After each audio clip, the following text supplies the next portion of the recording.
Аңлаватқаныңла Мәркізі Халық радио станциясының Бейжіңден беріп атқан программасы.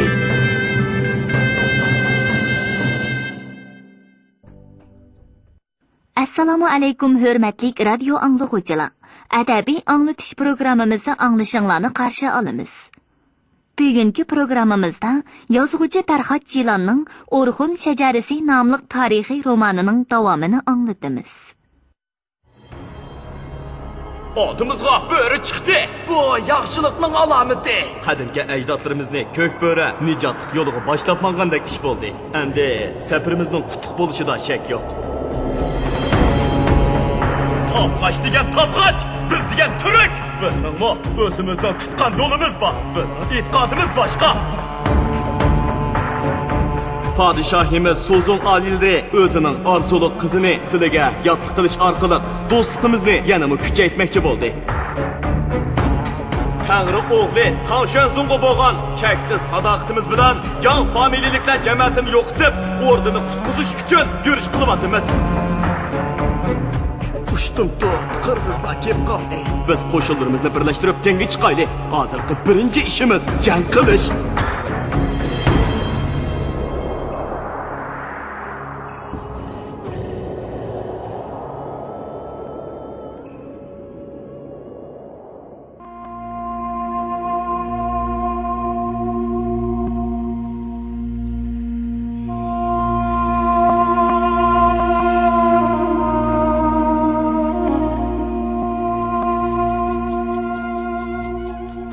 İstemi qağan, köl tegen, dünya qoqning pak ruhları, ecdodlarimizning muqaddas ruhları, bizga madad beringlar, bizga kuch beringlar, bizga g'alaba ato qilinglar. Shaman texma asabiylashdi. U bir chetda hum deb zikr so'qib o'tirgan bir baxshining qo'lidagi naysini ilib, u yoqqa pulangat qilib turdi. Ey yavuz düşmanlarning ruhlari, ey qora niyat pasiq alvastılar. Sizlar hammanglar ko'k turklarning orasidan ketinglar. Yiroqlarga ketinglar. Suvsiz cho'llarga, tuvsiz hanglarga beringlar. Yolg'iz daraxtlarga, g'oljir ishtlarga beringlar. Bu yerga kelmanglar, hergiz kelmanglar. E'tiqodning qudrati bilan sehrlangan ko'kturiklar o'rinlaridan sakrab turib ketishdi. Ularning ba'zilari shamanni do'rab, qilich, nayzalarini pulanglatqilib turdi. Yana ba'zilari o'qyadan har tarafga o'q o'sdi. Butun so'rindikilar, jumladan bo'lmish qolganmi, shamanga o'xshash sakrab, ovozlari bo'g'ilib ketguchi varqirashdi. Ey pasiq alvastılar, ketinglar! Ey düşmanlarning yovuz ruhlari, ketinglar! Biz sizlarni qo'g'laymiz, biz sizlarni yo'qitamiz. Ketdi, qochdi. Yomon ruhlar qochdi. Muqaddas ruhlar bo'lmish qog'onni yulayotdi. Anglayapman. Bo'lmish qog'on barliq dushmanlarni yo'qitdi. Ko'kturiklar mangu yo'qolmaydi. Anglayapman. Muqaddas ruhlar ana shundoq dedi. Shamanning chiroyi dahshatli tus oldi. Uning ko'zlari texmi yo'g'on echilib ketdi. Og'zidan ko'pik o'rlab, put-qo'llari tortishib, titrab ketdi. U as-hushini yo'qotib yiqildi va gulxon yenida do'milab tipirlashga boshladi. Baxshilar do'ptumboqlarini texmi kuchab urdi. Ko'kturiklar xushalliqdan o'zini unutib, qiyoqas cho'qan silishdi. Naqshi etib usulga tushdi. 4-bob. Ko'kturiklar ketgandan keyingi ishlar. Shaman aytgan bishoratlar xato bo'lib chiqdi. Yangidan saylangan bo'lmish qog'onga agishib mangan ko'kturiklar Uyg'ur qo'shini bilan bo'lgan bir necha qitimliq janglarda yana qattiq mag'lubiyatga uchradi. Aydalada o'tkazilgan bir qitimliq kengashda ko'kturklarning cho'nglari bir-birining gapini anglamay, bir-biriga yo'l qo'ymay keskin munozaralashdi. Endi yana urush qilishning foydasi yo'q. Yo'q, oxirgacha urush qilamiz. Ko'kturklar azaldan taslim bo'lgan emas. Bo'lmish qolgan qo'l ostidagilarning ruhini ko'tarishga urinib baxdi. Ko'k davriga ishonayli. Ajdodlarimizning muqaddas ruhlariga ishonayli. Ular hamon bizni qo'llaydi. Ko'k bo'riga agashgan xalq menga mag'lub bo'lmaydi. Va holanki, yangi qog'onning bu so'zlarga tantana qilib ovoz qo'shadiganlar nihoyatda oz bo'ldi. Uyg'ur, Qarloq, Basmillamo ko'k davriga sig'inadi. Ularmo ko'k bo'rini ulug'laydi. Atsi texi tong yo'rimay turibla, ko'kturklarning zo'r bir qismi bola chaqinlarni elib, ot uloqlarini haydab, bo'lmish qolgan qarorgohidan ketib qoldi. Ular ancha yiroq bo'lmagan joydagi bosmil qarorgohiga keldi va bosmillarning rahbari Iltarish qog'onni o'zlarining oliy hukmdori deb e'tirof qiladiganligini bildirishdi. Iltarish qog'onmi o'ziga al bo'lib kelgan bu ko'kturklarni qarshi oldi. Buningdan keyin mening puhralarim bo'ladi, deb jakarladi. Bo'lmish qolgan ko'kturklarning o'ziga sodiq bo'lganlarni boshlab g'arb tarafga ko'chib ketish uchun safarga otlandi. U O'tüken tog'laridan va O'rxun, Selinga, Tug'lar daryolaridan voz kechib, urush o'tlaridan chatarak bo'lgan Tangritog' atroflariga berib makallashni ko'zlagan edi.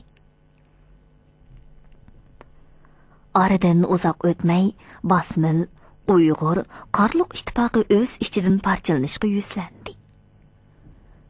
Milodiya 745-yili yoz fasli.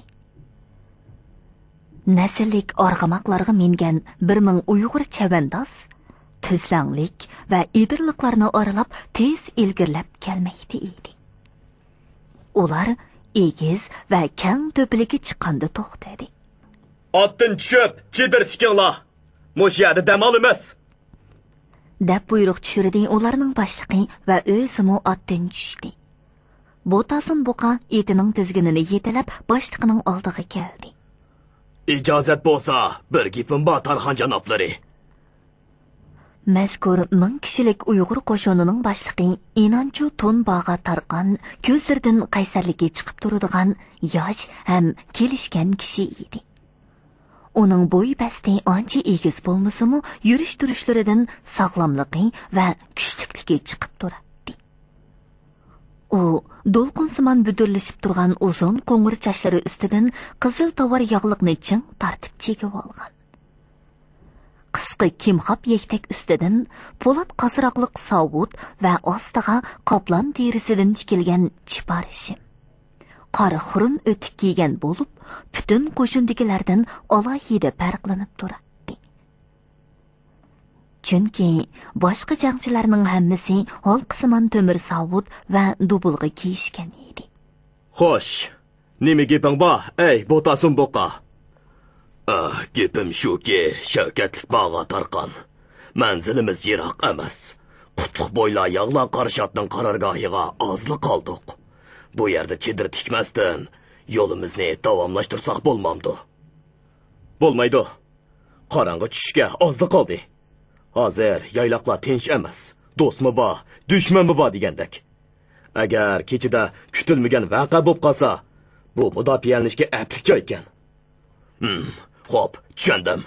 Amsa itimning egar jabduqlarini tushirib, chedir tikishga tutish qilay. To'xta. Chedirni boshqalar tikiversin. Sen darhol o'zing xohlagan 10 askarni talab olib, bu atrofni charlab kelgin. Bosh ustiga Shavkatlik Tarxon janoblari, dedi Botasun buqa va cho'nqur egilib ta'zim qilgandan keyin etiga minib charlig'uchi askarlar to'plashib turgan joyga yurib ketdi. Inonchu To'nbag'a Tarqon to'pilikning chetiga kelib, Botasun buqa boshchiligidagi bir to'p charlig'uchi pastki edirlar orasida g'oyib bo'lganga qadar ularning kaynidan qarab turdi. Qaraganda u bu qitimqi charlash ishiga alohida ahamiyat berayotgandek qiladi. Darvaqa bundaq bo'lishning muhim sabablari bor edi.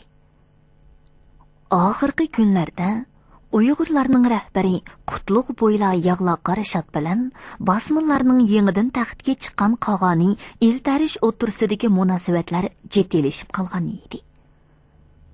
Bosmonlar o'zmish qog'onni o'ltirib, uning beshini Chang'anga avatib berdi. Shuning bilan birga iltarish qog'on Tang sulolasi podshohining o'zini barliq turkiy tilli xalqlarning birdan-bir qonunliq hukmdori deb e'tirof qilishini so'radi. Tabg'ach kattalari o'zlarining koni dushmani bo'lgan ko'kturklarning ajallik mag'lubiyatga uchraganligidan xush bo'lib, iltarishni Sadijin Sibilining shimolidagi yayliqlarning oliy hukmroni deb e'tirof qildi va uning bilan har jihatdan hamkorlashishga tayyor ekanligini bildirishdi. Shuning bilan iltarishning kibri o'sib, niyati buzilishga boshladi. U Tangri o'g'lani, ya'ni qudratlik Tang sulolasi podshohini o'zining mustahkam orqa tiriki bo'ldi deb hisoblaydi. Yana bir tarafdan aytganda, mag'lub bo'lgan ko'kturklarning ko'p qismi iltarish qog'onga al bo'ldi. Shuning bilan bosmonlarning amaliy kuchi zo'r darajada ulg'aydi. Endi Uyg'urlarni bostirishimiz kerak. Oldi bilan ularning yetakchi o'rinda turayotgan yağlar qar urqini qirib tashlaymiz. Ondan qolgan puhralarni o'zimizga al qilamiz. Lekin biz Uyg'urlar bilan ittifoq tuzgan-ku. Ko'kturklarga qarshi urushda Uyg'urlar boshlamchi bo'lgan-ku. Shundaq. Ko'kturklarga qarshi urushni shular boshlagan. Keyin ularga qarluqlar qo'shildi. Oxirida bizmi qo'shildik. Endi ular cho'qim bizdan ustunlik talishidi. Yag'la Qarashat hamon qog'on bo'lishni o'ylaydi. Shunga biz qarluqlar bilan birlashib Uyg'urlarni bo'ysundirishimiz kerak. Shu gap bilan iltarish qog'on qarluq yopg'usiga elchi avatdi. Ammo qarluqlar Yag'la Qarashat bilan qarshilashishni xohlamadi. Bosmil elchilari ko'zlagan maqsadga yetolmay qaytib ketdi. Qarluq yopg'usi o'z navbatida bu ishni Qutlug' bo'yla Yag'la Qarashatga ma'lum qildi. Uyg'ur qabilalarining oqsoqollari jiddiy kengash o'tkazib, bosmillar bilan urush qilish qarorini ma'qulladi. Qutlug' bo'yla Yag'la Qarashat o'z qo'l ostidagi amaldorlardan martabasi eng yuqori bo'lgan Inonchu Tonbag'a Tarqanni qarluqlar bilan so'zlashishga avatdi. Qarluq yopg'usi bosmillar bilan bo'ladigan urushda Uyg'urlar tarafda turadiganligini bildirdi. Inonchu Tonbag'a Tarqan bu suhbatning natijasini Yag'la Qarashatga tezroq yetkazish uchun darhol otlanib qaytdi. U navbatdagi vaziyatning jiddiyligini ko'zda tutib, o'zining bevosita qo'mondonligi ostidagi 1000 qo'riqchi chavandozni boshlab olgan edi. Bundaq ehtiyot chorasining nihoyatda o'rinliq bo'lganligi amalda isbotlandi. Bag'a Tarqan Botasun buqi boshliq chorlug'uchilarni yo'lga selavatgandan keyin hashpash tegicha tikilib bo'lgan chaqqong'ini yepak chidirining oldiga keldi. Bu yerda bir yosh jangchi chiroyli bir shunqarga o'ziq beryotdi. Bag'a Tarqan shunqarga qarab birdan sukutda turdi. Shunqarga obdan qara, qochirib qo'yma. Qechib ketolmaydi. Men talay shunqarlarni ko'ndirgan. Inonchu Tonbag'a Tarqan ortiq so'zlamay chidirga kirib, o'zi uchun hozirlab qo'yilgan eyiq terisiga yonpashladi. Bu shunqarni o'z qo'lim bilan Yag'la Qarashatga topshirib berishim kerak. Bu intoyin muhim ham ahamiyatli ish. Bu shunqar Uyg'ur Qarluq ittifoqiga vakillik qiladi. Shundaq. Qarluq yopg'usi shaxsan o'zi o'g'i chiqqanda ishlatadigan mushu shunqarni o'z qo'li bilan Inonchu Tonbag'a Tarqanga tutqizib, Qutlug' bo'yla Yag'la Qarashatga yetkazib berishni havola qilgan edi. Cho'g'dek qizirib ketgan quyosh g'arbga qiyshib, ufuq bilan tutishay deb qolgan edi. Kashki shafaqning qizil nurida tovlangan ko'k osmonda parcha-parcha lolarang bulutlar xuddi usta rassomning nodir asridek suratlanib ko'rinadi. Jangchilar gulxon yiqib, g'izo tayyorlashga tutish qildi. Shu asnoda Bo'tasun buqu boshchiligidagi chorlug'uchilar qaytib keldi. Bağa tarqan ot tuyoqlarining do'pirlashlarini anglab, chidirdan qaytib chiqdi. Tövəndəki idirlar arasıga basmıl qoşunu kelib o'rinlashdi. Deb ma'lumot berdi Bo'tasun buqa tarqanning oldida otdan tushib. Bo'ldi. Sizlar aram elinglar. Chorlug'uchilar ketgandan keyin Bağa tarqan barliq 105larni o'z chidiriga chaqirdi. To'pilikning hamma yerdagi ko'zatchilar kuchaytilsin. Boshqa jangchilar otlarini egarlab, yeshinmasdan yetib uxlab olsin. Hammanglar ho'sharlikni bo'shashtirmay, jangga tayyor holatda turinglar. Shundoq qilib, to'pilikka o'rinlashib olgan 1000 kishilik Uyg'ur qo'shini basmillar so'zlashishga odam avatishi yoki oshkora hujum qilishi mumkin degan faraz bilan kechicha tövandagi idirliqlarni kuzatib chiqdi. Lekin basmillardan hech qanday shaba bo'lmadi. Faqat tong yo'rg'andan keyin idirliqlar orasidan basmil qo'shini sap tortib chiqishga boshladi. Alloh azal 5000 dan ortiq chiqdi. Qaranglar, ularning elchilari kelyapti. O'ng yandan izmilindigan zarbob to'n kiygan va boshlarini yaltiroq tovar yog'liqlar bilan tengib olgan 3 nafar davlatman basmil to'piligi chiqib kelganidan keyin egar jabtuqlari oltin kumushlar bilan bezatilgan g'ozbo'yin arg'amoqlaridan tushib, inonchu to'nbag'a tarqanning oldiga kelishdi. Tangri yaratmish eltarish qolgan bizni siz bilan ko'rishishga avatdi. Deb so'z boshladi ularning ichidagi xomsimiz kelgan mo'ysipit kishi. Eltarish qolganning iltifotiga tashakkur. Elchilar jaran va qo'y terilariga chaso qurib o'ltirishgandan keyin yiliqa xomsimiz mo'ysipit yana so'zladi. Tangri yaratmish eltarish qolgan siz izzatlik inonchu to'nbag'a tarqanni o'rdimizda mehmon bo'lib ketishga taklif qildi. Hozir qolganimizning qarorgohimi bu yerdan ancha yiroq emas. Taklifni qabul qilib, biz bilan birga qadam tashrif qilg'aysiz. Eltarish qolganga mening nomimdan o'zirxohlik aytib qo'yg'aysiz. Boshqa bir muvofiq paytda men xushallik bilan qarorgohingizga boraman. Lekin hozir vazifa ijro qilyapman. Taklifingizlarni qabul qilishga amalsizman. Bu vazifangiz bak muhimmi? Shundoq. Vazifam bak muhim. Rahbarimiz Qutlug' bo'ylar yog'lar qarshot shaxsan o'zi topshirgan vazifa. Qarliqlar bilan kelishim tuzish vazifasimi? Meni so'roq qilyapmaydigansiz. Yo'qsa, hurmatli inonchi to'nbag'a tarqan. Biz sizni bahchon ko'ramiz. Qolganimiz sizni Uyg'ur eliga rahbar bo'lishga tegishli deb hisoblaydi. Bo'ldi bas. Bizning rahbarimiz bor. Siz eltarish qolganni e'tirof qilamsiz. O'ruqroq kelgan yana bir elchi Tarqonning ko'zlariga mixtaq qadilib so'radi. Bağa Tarqonmi uning ko'zlariga tikilib qaradi. E'tirof qilyapmiz-ku. Undaq bo'lsa, qolganning taklifini rad qilishga bo'lmaydi. Sizlarningmi menga bisim ishiltishinglarga yo'l qo'yilmaydi. Elchilarning chiroylari o'ngib ketdi. Ularning ko'zlarida Bağa Tarqonga qaratib, "Xat to'xtabdi" degandek alomat ro'shan ifodalanib turadi. Bağa Tarqonning ko'zlaridan bo'lsa, "Sizlardan qo'rqadigan odam men emas" degan ma'no chiqib turadi. Elchilar endi qilishqidek gap qolmadi degandek zuvon surmay chidirdan chiqishdi. Hozirgacha og'zini ichib baqmagan 3-elchi chidirning yenidagi yo'g'on yog'och qo'ziqqa bir putidan bog'lab qo'yilgan shunqarni ko'rsatib so'radi.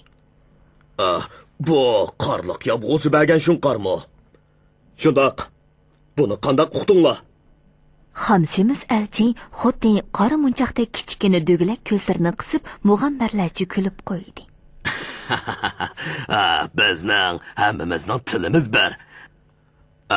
Hammiyada o'z odamlarimiz bor.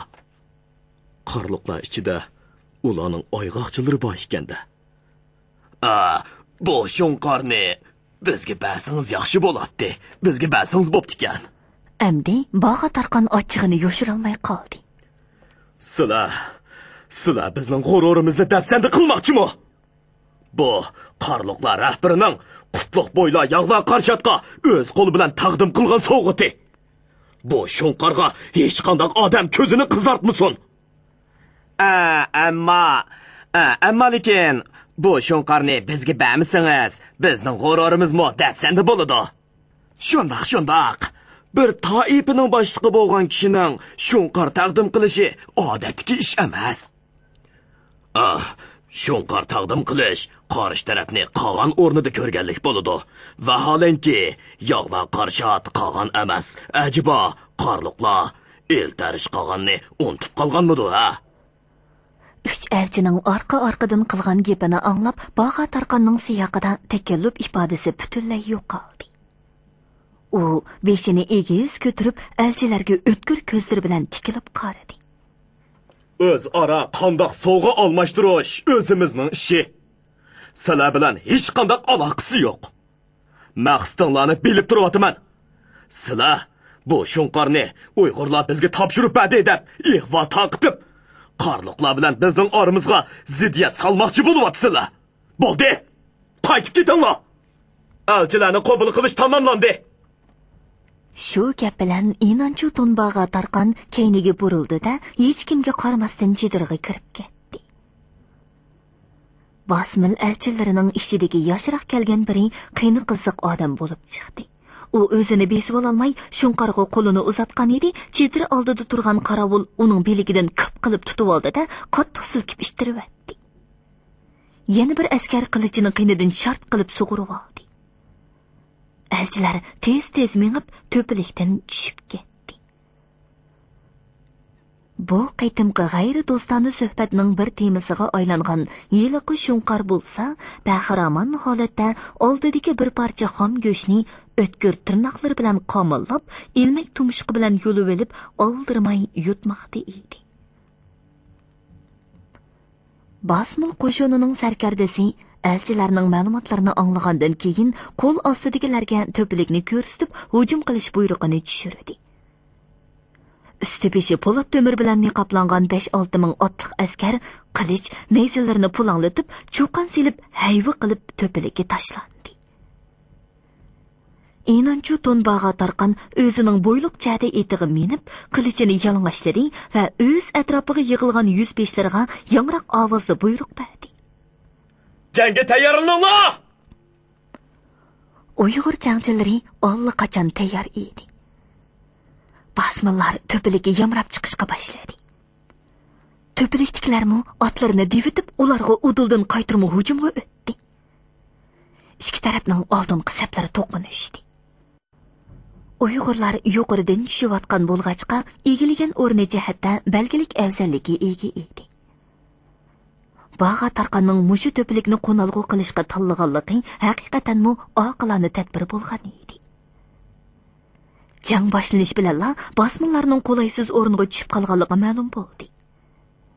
Tovandan yuqoriga qartib qilich urishmi, nayza sanjishmi afsus edi. Aksicha, Uyg'urlar ularni raso kelishtirib, apchilik bilan qilichdan o'tkazdi. Bosmillar chekindi. Баға tarqanning askarlari bo'lsa, fursatni qo'ldan bermay, hujumni texnik kuchaytirib qistab kelaverdi. Basmillar oldingi sapdagi hujumchi askarlari endi oldi-orqa qaramay qolaymaqan qashqilib turdi. Olg'a! To'xtamay olg'a!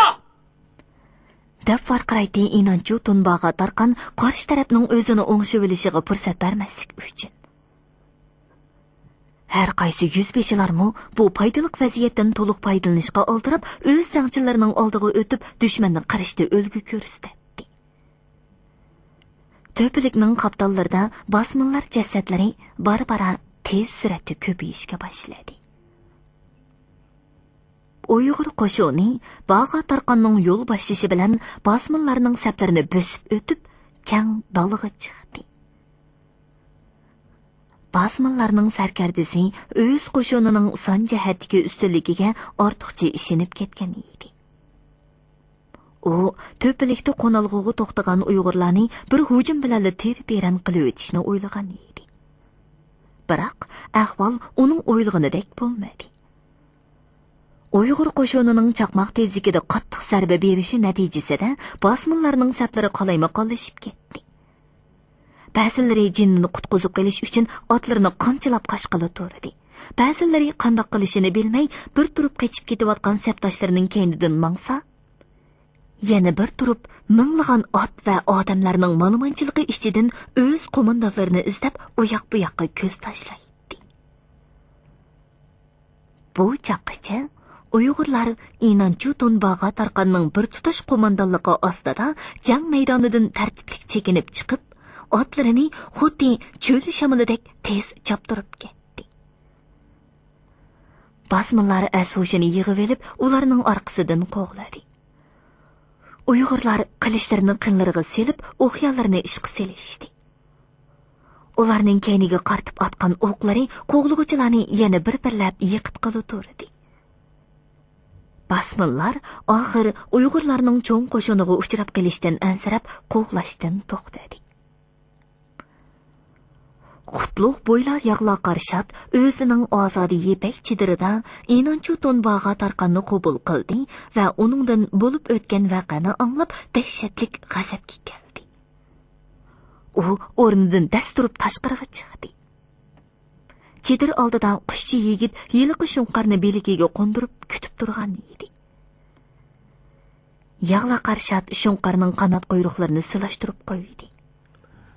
Qarloqlarning yavg'osi taqdim qilgan shunqar mushu. Yaxshi.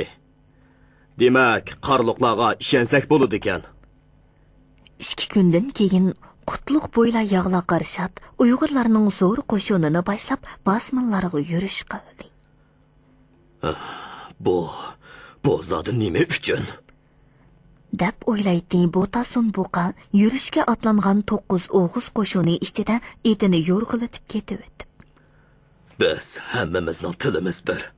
Hammamiz bo'ri bayrog'ini ko'tarib yuramiz. Shundoq turib, nima uchun so'qishimiz? Biz biron sir tardoshlar bilan urushgan, keyin ko'kturuklar bilan urushdik. Mana endi bosmonlarga yurish qilyapmiz. Ba'zida boshqalar bizga hujum qildi, ba'zida biz boshqalarga hujum qildik. Tinch, inoq bo'lib yashashni zoda o'rganolmadik. Bizga nima kam, nima kerak? Ko'l tekin, tun yo'q. Belga qolgan mangu toshlardagi bayonlardan qaraganda, biz haq burundilla bir-birimizning gapiga kirmay, urug' qabila surishtirib, yurt surishtirib, jidal majrodan xoli bo'lolmay o'tgan ekanmiz. Mana hozirmi shundoq bo'lyotdi. Bizning butun zehnimiz, kuchimiz tugamas urushlarga sarf qilinib, isrof bo'lyotdi. Bizmi tabg'ashlarga o'xshash cho'ng shaharlarni qurib, korxona, dastigohlarda turli esil buyumlarni ishlab chiqarib, oshliq va meva-cheva o'stirib, turmushimizni texmi beysoq yaxshi bo'lmasmidi? Botasun Buqa hamisha mushunda xayollar bilan band bo'lib ichi qaynaydi. Xususan mushundoq uzun safarga mangan chaqlarda uning xayoliy manzillarni kezishiga yetarlik vaqt chiqadi. Turibla u yana o'zining qadinos do'sti Ina Chutayni eslab qoldi. U hozir nada yurdig'andi? Hozir hayotmidi? Yoki bo'p o'tgan janglarning birida? Botasun Buqa ishining bir yerlari echqandek bo'lib beshini chayqadi. U ishning yomon tarafini o'ylashni xohlamaydi, ham o'ylay olmaydi. Men ayolim bilan o'g'lim qutatmishni pat-pat ko'rib turaman. Ular boshqa bir muncha oilalar bilan birlikda egiz choqli qorvilarga yuk taqinlarini bisib, Uyg'ur qo'shinining orqasidan agishib yuriydi. 9 o'g'izlar hozirga qadar o'ngishliq jang qilib ketyapti.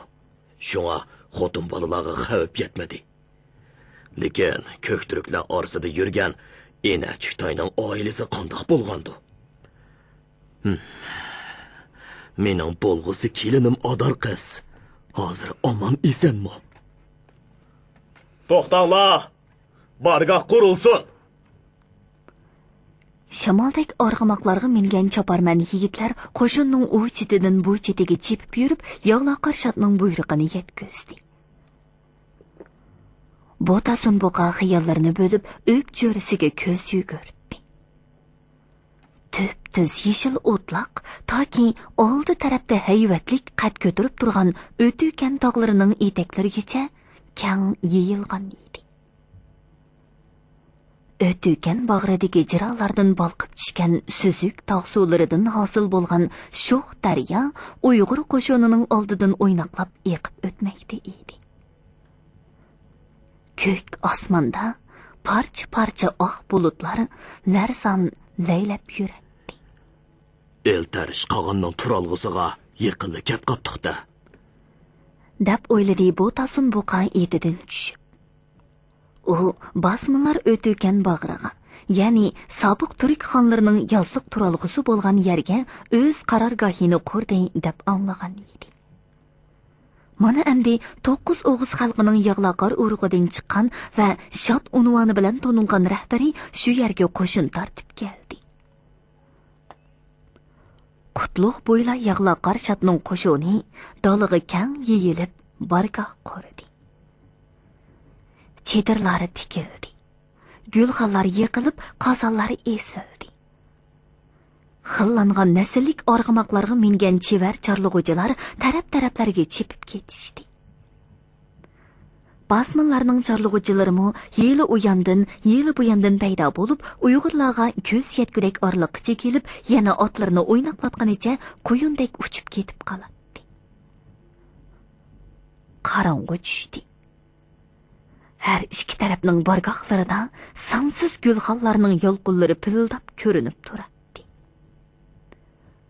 Ko'k osmondagi nurliq yulduzlar bilan qo'ng'ir yerdagi o't uchqunlari oy qorong'usida go'yo o'z aro tutishib, har ikki tarafdagi jangchilarning uyqusiz ko'zlari oldida ajoyib sirliq manzirini namoyon qiladi.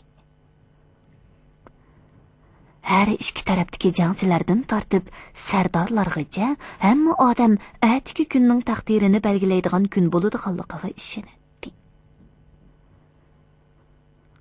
Botasun buqa gulxan atrofidagi jangchilar qatorida egarni beshiga qo'yib so'zilib yotdi va qaysi vaqtlarda uxlab qolganini o'zimi uqmay qoldi.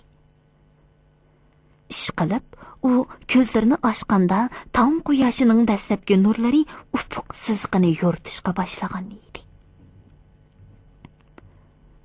Jangchilar jaran va qo'lan go'shtlaridan pishirilgan kavob ham talqon bilan noshta qilgandan keyin otlarni egarlab, qilich, nayzillarni taq qilib qo'yishdi. Qizil quyosh osmonning sharq tarafidan go'yoki hikmatlik nur chechib, alohida bir xil tantana bilan o'rlayotgandek tuyuladi. Sus va nepis tuman pardasiga o'ralgan o'tükan tog'larning qo'ynidan kelayotgan salqin havo dimoqqa urilib, ko'ngillarga huzur beg'ishlaydi. Atlaninglar! Samg'ollarning buyruqlari bu tantanalik jimjitlikni buzib, taqdir belgilaydigan hal qilg'uch paytning yetib kelganligini jakarladi. Jangchilar chaptaslik bilan otlarga minib, qator-qator sap tortib tizildi. O'tükan tarafdagi tuman ichidanmi qator-qator tizilgan bosmin chavandozlari chiqishga boshladi. 9 o'g'iz qo'shoni o'zlarining qarorgohiga tabiiy hosil bo'lgan tegiz daryoni kesib o'tib, bosminlarning oldiga qarab ilgirladi. Ikki tarafning qo'shinlari bir-birining chiroylarini farq etaligidek orliqqa kelib to'xtadi. Her ikki tarafning sap oldida oltin ranglik bo'ri beshining surti tushirilgan ko'k bayroq salkin shamolda lapildab turadi. Barliq song'un jangchilarga o'xshashla savut, dubulg'i kiygan oqsoqolliq, oq sochli qutlug' bo'yla yog'loq qarshot etini devitib sapning oldiga chiqdi. U o'zining yoli va quyrug'i tekshir tirqilib, siliq taralgan chiroyliq oqboz etida o'ziga yarashgan salobat bilan mag'rurona qiyofatda o'ltiradi. Basmıllar tarafdanmı çar sakallık iltarish qolgan siliq yunglari parqirab turadigan tom qari etini minib sap oldiga chiqdi. Ular ikkisi bir-biriga unlik so'zlasa anglagudek orliqqa kelib, otlarining tizginlarini tortishdi. Ay, 9 o'g'izlarning bechora xo'jayini! Jahonga patmagan, o'zmish qag'anning kallasini ilib, tabg'ajlarga taqdim qilgan palvonning oldiga tig' ko'tarib kelishga qandoq petinding? Ay, basmillarning yarmas xo'jayini! 9 o'g'iz botirlarining oldida shuncha ko'ranglab ketgidek, qanchalik nemiyding sen, ha? Ey! Mening kimligimni unutib qoldingmi, ha? Men Sadichin Sepilning shimolidagi tog' daryo, cho'l yayloqlarning buyuk qog'oni bo'laman. Buni unutib qoldingmi? Ey ahmoq yag'loqar! Kim seni qog'on dedi? Ey qarg'a kelmas mutaham! Qog'on degan mana 9 o'g'iz xalqining yag'loqar urqidan chiqadi. Buni unutib qoldingmi, tentak basmil? Sening kallangni Tangri o'g'liga avatib beraman. Tangri o'g'liga mana men sening dot kallangni avatib beraman. Birga bir chiqadigan botiring bormi? Birga bir. Men chiqay. Dedi, inanchu to'nbag'a tarqan va etini devitib, yag'loqar shatning yiniga keldi. Yo'q, men chiqaman. Dedi, yag'loqar shatning o'g'li Bayanchur otasining yana bir yiniga kelib. Shu topda qutlug' bo'yla yag'loqar shat bir daqiqa ishkilangandek bo'lib, o'g'li bilan bog'a tarqanga nazar soldi. Xonzoda Bayanchur bo'y basta ancha egiz bo'lmasa-mu, teni ching, diqmoq kelgan qora burutliq azamat edi. U yirik bir tarmoq qo'shinning qo'mondoni bo'lib, bir qator askariy yurishlarda otasiga vakolatan harbiy, ma'muriy ishlarga yetakchilik qilgan tajribalik arbob edi. Inanchu to'nbag'a tarqan garchi yag'loqar urug'idan bo'lmasa-mu, Uyg'ur qabilalar ittifoqidagi eng muhim shaxslarning biri edi. Odis urug'idan chiqqan bu zehni o'tkir tarqan ko'ktiriklar bilan urush boshlanishdan xeyli burun qutlug' bo'yla yag'loqar shatning eng yaqin yordamchisi bo'lib qolgan edi. Qo'shinning oldingi qatorida turgan barliq sang'ullar bu qitimga birga bir elishga kimning chiqadiganligini kutib, un chiqmay turishdi. Qutlug' bo'yla shat o'g'li Bayanchur tarafga burildi. O'g'lim, sen chiq. Menchu Manga vakolatan o'g'lim chiqsin. Bayanchur valildab turgan egri qilichini qinidan sug'urib olib, etini tevitdi. Qarshi tarafdanmi iltarish qolganning o'g'li qilichini o'ynatib chiqib keldi. Shat o'g'li bilan qolgan o'g'li ot ustida qilishvozlik qilib uzoq elishdi. Oxir Bayanchurning butun kuchi bilan qipash urgan qilichi Basmil xonzodasining beshidagi po'lat dobulg'isini yerga tushiribdi. Arqadilla ikkinchi qitim yana chaqmoq tezligida urilgan qilish uning bosh ko'zini qip-qizil qonga bo'yayotdi. Hurmatli radio anglag'uvchilar, yozuvchi Tarxat Jilanning O'rxun shajarasi nomli tarixiy romanini bugun mush yergacha anglatdik. Davomini ertadagi programmamizda anglag'aysizlar. Bugungi programmamizning diktorlari Dilnigar Hasan, Salihjon Ro'zahoji, ovoz texniklar Po'lat Tursun, Tahir Yasin, mas'ul muharrir Ilham Mahmud, Abdurasul Abdurahim, nazoratchi Gulbahor G'upur.